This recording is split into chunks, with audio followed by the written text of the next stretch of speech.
She's just going to take us down, Your Honor.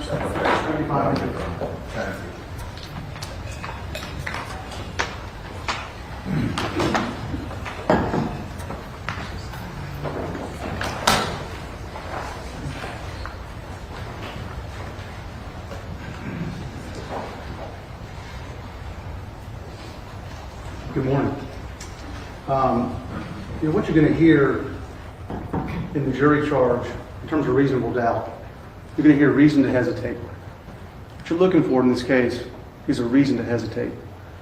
And in this case, there are many reasons to hesitate. How about the first one? Every word that was just uttered to you would have been used in a trial to try to convict Chris Dontel of murder. Every single fact you have heard just 7 months ago, and it should scare you, would be used to... Oh, did they go over one crime? We just got an OnlyFans appearance. So let's look at what you're going to hear. You're going to hear the court's going to tell you about not holding it against the defendant for not testifying. And take that to heart. It's part of your constitutional right. And think about this for a second. When it comes to who didn't testify, you can't consider Meagan Jackson didn't testify, but you should consider the fact that they never put up the chief investigating officer. He never took a stand. You want to know why? He didn't want to co-sign this. He's ashamed of what this case looks like. Because he knows what I know, which is for you to convict Meagan Jackson, you have to believe Chris Dontel. And that's something nobody should have to do. Let's look at what they actually presented to you. Because once you remove Chris Dontel, what you start to see is there's not a whole lot of evidence of a crime, of an actual crime. They've shown to you Meagan Jackson wanted Chris Dontel to have the courage to go tell his wife about their affair. She wanted him to go tell him. That's not a crime. Now, did she do that in ways that maybe we wouldn't agree with? Sure. But her wanting that marriage, that affair to be outed, that is not a crime. And the fact that they're trying to get you over there and make that the case should tell you they have a lot of weakness in their actual case. An actual case requires them to prove things that happened at the time of the crime, which they can't do. Because for 4 years, they've been telling themselves, and anyone who will listen, that this happened at the Myrtle Beach Funeral Home. It wasn't until 7 months ago that they started telling you it's Flint Lake Apartments. How can you believe and not hesitate when they have shifted the crime scene 4 years later? Does that make any sense? So what did they present? Well, they presented some evidence about where phones were. You got some phone information. Okay. The problem with phone information is this. It doesn't put you in the actual what's going on moment. It doesn't tell you if Meagan Jackson drove Greg Rice alive back to the Myrtle Beach Funeral Home and dropped him off so that he could talk to Chris Dontel. It doesn't tell you she went inside. It doesn't tell you what's actually happening in the moment. And they knew that coming into this case.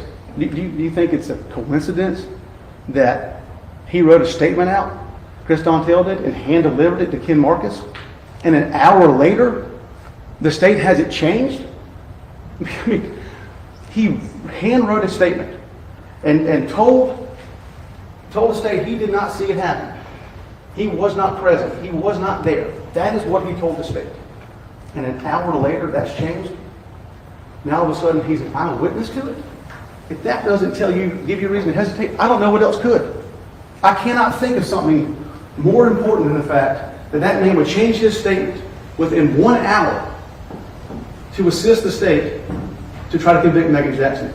See what that does? It tells you exactly what he's about. He's about Chris Dontel. He's about himself. That's the reason he wouldn't tell Erica. That's the reason he's pushing Meagan. And that's the reason he killed Greg Rice, because he is about himself. What else did they present? Well, look at some of the other investigators. I have never seen The investigators that took this stand, they looked sad up here. They were ashamed of this, and you should be. I mean, you spent 4 years telling everybody this happened at Myrtle Beach Funeral Home, and the one thing that changes your mind on that is the testimony of Chris Dontel. That's the only piece of evidence that changed what they believe happened that night. Can you count on Chris Dontel? They shuffled up 2 dentists. I don't know why. They shuffled up 2 ballistics people. I don't know why. I'll tell you, I do know why. Because if you don't have real evidence of what happened in terms of crime, what you do is you expand this trial. You go put a bunch of evidence in, so when you go back there, you go, man, look at all this. But ask yourself as you're looking at it, does any of it actually prove what happened? You can piece it all together, but when you get right down to it, you're always going to have to come back to trusting Chris Dontel. And that's the one thing the state didn't want you to have to do, but they can never get around that. Let's talk about some of the things they clearly missed. They want you to believe that she returned a wallet and keys the following day. You might have heard of that. The wallet and keys are sitting right there in evidence. Guess what you don't have to go with those? A DNA sample. You talk about easy. You talk about simple. Send the keys off. Have the DNA checked. Comes back Meagan Jackson, you might have a little something. They didn't do that. Oh. Make sure you look at that blanket or that sheet. They want to tell you that sheet is evidence that Meagan Jackson had that in her van. Remember what they told you about that? They told you it looked like it came from the Myrtle Beach Funeral Home. Guess what that evidence was going to look like 4 years ago? 7 months ago. 7 months ago, that evidence was going to be that sheet.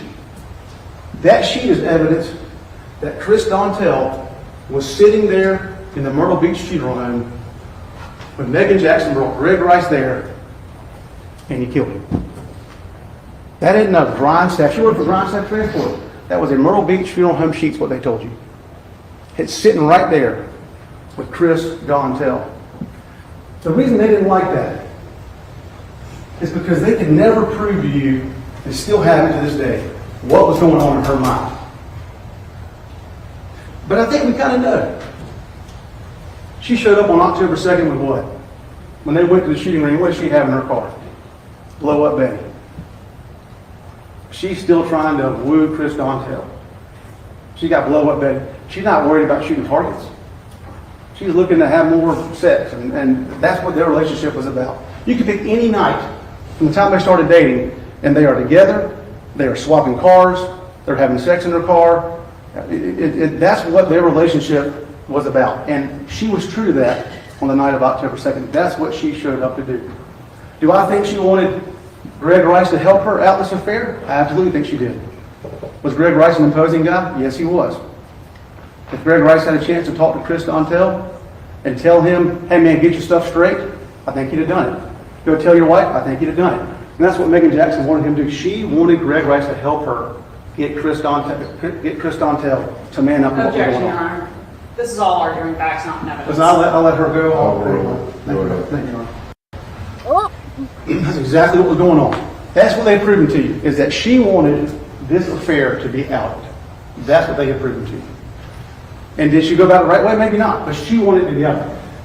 What is also true, when we start talking about motive, her and Greg Rice's relationship, yeah, it's typical ex stuff. They talk a little vulgar to each other, they fight over kids. It's typical marital, ex-marital. There's some nastiness in there. But Greg Rice, having him in her life was a benefit to her. They made a big deal out telling you she's not the best mother. Well, guess what a mother who's struggling needs? Help. Getting rid of Greg Rice gets rid of her help. There is no motive there. But think about Chris Dontel on the other hand. Chris Dontel is getting word that he's about to lose Erica. Could be losing Meagan. And that Greg Rice is complicating his life and is going to out his affair. There's a text. If he sees Erica, he's going to tell her. So the only person that actually has a motive, a true motive, to get rid of Greg Rice is Chris Dontel. And can you trust him? Can you trust him? Well, let's consider some reasons why maybe not. Got a little list here. Reasons that you should not trust Chris Dontel. He doesn't even recall his plea. He doesn't even recall his plea. He sat up here 7 months ago, took the plea, where he slithered his way out of the murder charge, and he doesn't remember it. His handwritten statement to Marcus. His handwritten statement to Marcus that he changed within 1 hour. That's the second reason. He sat here and told you he was scared of Meagan Jackson and that he's sleeping with her. After this occurs, and he tells you, she did it and I had to watch it, I had to watch it all. He's sleeping with her. Do you think that that's really, can you believe that? No, you can't believe that. How about this, man? He slipped this right by you. The only person who has Greg Rice's blood on him is Chris Dontel. That's it, guys. The case should be over. The only person with blood on their shoe is Chris Dontel.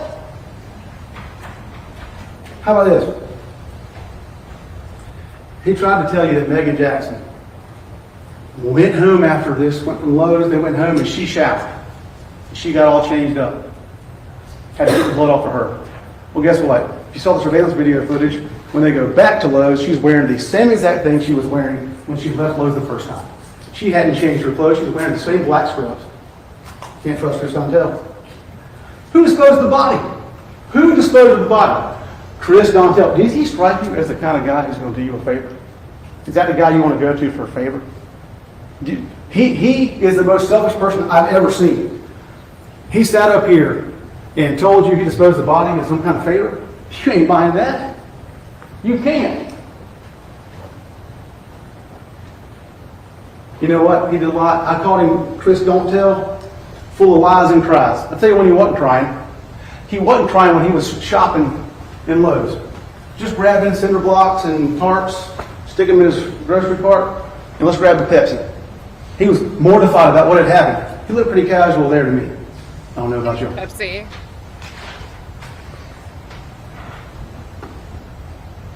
How about that very sweet wife of his who sat up here and remains committed to him after he sent these heartfelt texts about how much he loved her and was going to stay with her after he killed Chris Dontel.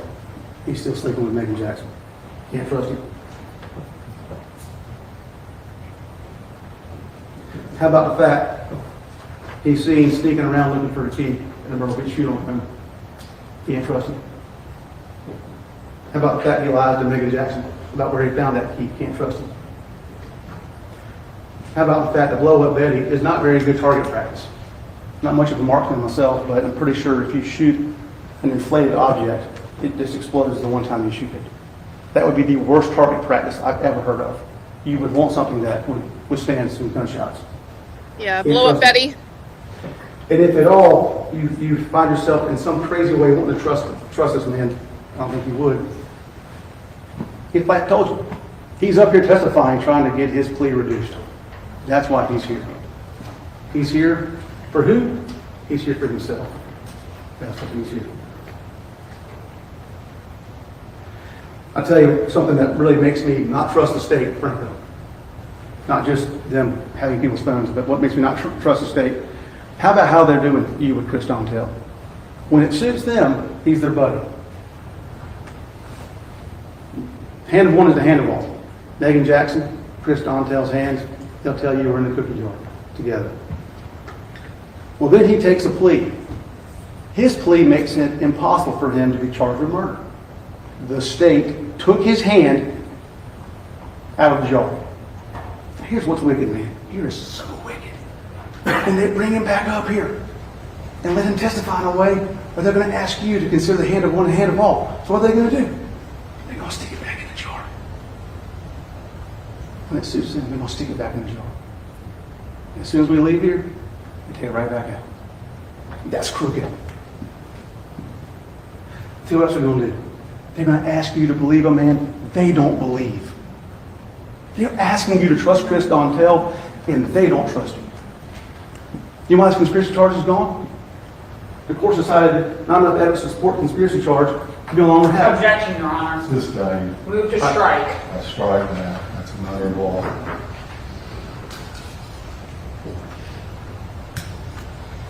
When it comes down to the hand of one is the hand of all, that is there. And I knew it in the opening statement from the ringing bell. I knew it.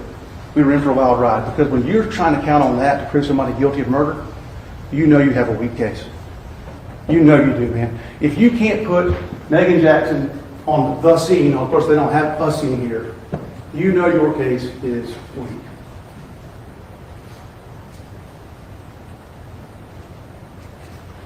I'll tell you what really worries me.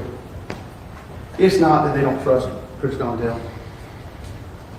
I mean, I know they don't trust Chris Dontel. You don't trust Chris Dontel. But what I find offensive about their position is they don't trust you. They don't trust you. Because if they trusted you, they would tell you that the case we put up here, the case we put up as the state, banks on Chris Dontel telling you she just jumped out and started shooting. I had no idea what was going to happen. That's what he told you. That is their case. That's evidence they put into the record. But now they want you to just bypass some of that. Weird stuff. So what happened? Mr. Britton, give us some theories. Well, here's the evidence in the record. Pretty simple. You can consider reverse truth. Very common. Co-defendant will strike up here, testify against their defendant, and tell you exactly what they did and put it on the other person. Meagan Jackson, sitting in the car with Chris Dontel, they pull up, Chris Dontel gets out and starts shooting.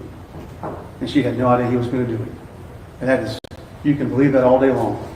That is as likely, and when it comes to motive, much more likely than the fact that Meagan Jackson would get rid of her father, or the father of her children. But that's really not what this case, in my opinion, look, when you look at Flint Lake Apartments as a crime scene, it kind of falls apart. I don't know. I mean, they had a witness who tells you gunshots are fired out there all the time. I don't know. Maybe you believe that, maybe you don't. I find that pretty hard to believe. I find it hard to believe that when they're out there 9 times, nobody says, okay, listen, I'm going to tell you, we got gunshots out here all the time. I heard some, but I didn't say anything to you the first 4 times you were here because I didn't think it was all that important. Because we just, we don't ever report it. I find that extremely hard to believe.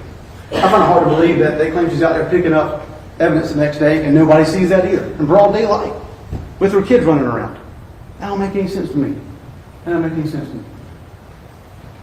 And it didn't to them either. So you should not feel bad about that. If that does not make sense to you, you should feel good with that. Because it doesn't make any sense. And that's why the state didn't believe it. And that's why the chief investigating officer didn't testify. It's because their original position on this is probably what happened. And then you can read into the evidence.